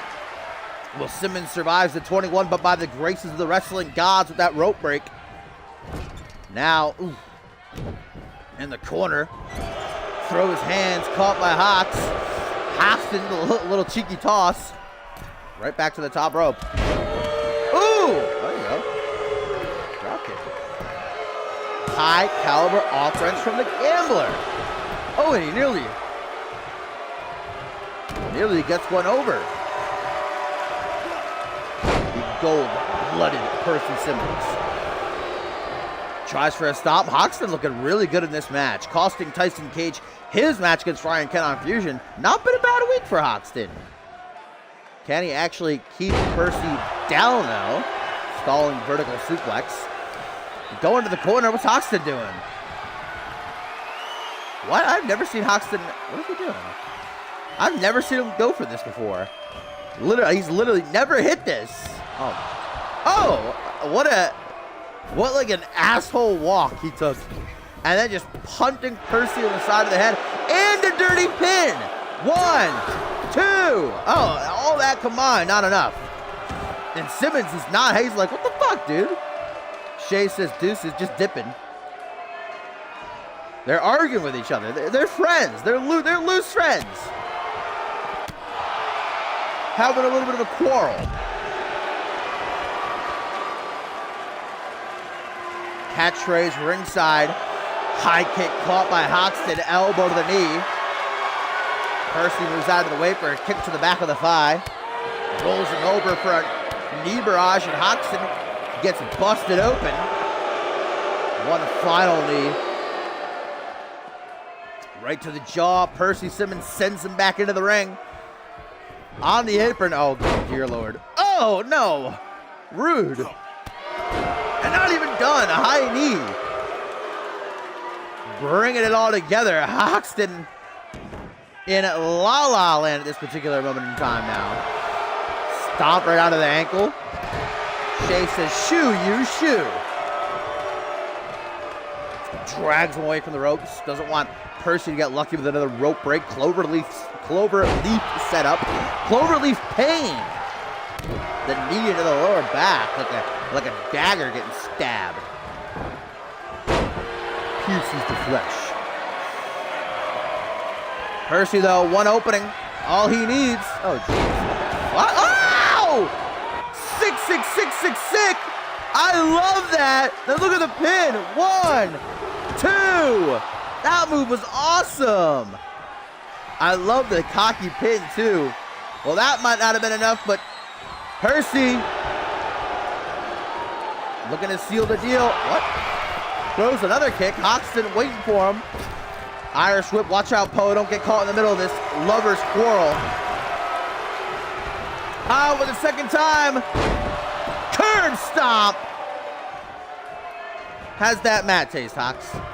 Hooks the leg. 1, 2. Okay.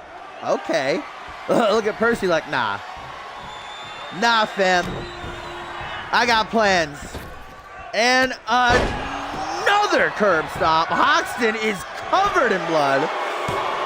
1, 2, 3, and Percy Simmons gonna pick up the win. The Wall Street crash.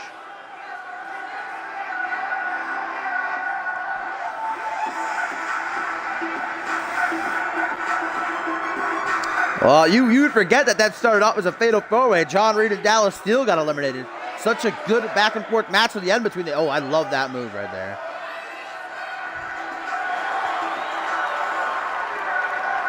Hoxton going to need some stitches before Requiem.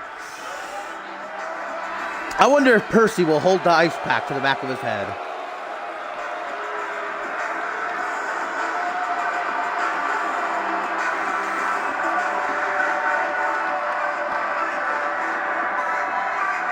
Great win for Percy Simmons, though, heading into Requiem. And as always, you beauties, thank you for joining me. Awesome episode of Fusion. It was so many great matches. Probably one of the best episodes of Fusion this season, and maybe even last season, too. Every single match was pretty much great. As I'm sure this weekend's events will be, both NGW Checkpoint Chicago on Saturday and Requiem on Sunday. You don't want to miss it. Make sure you be there. You're going to be square.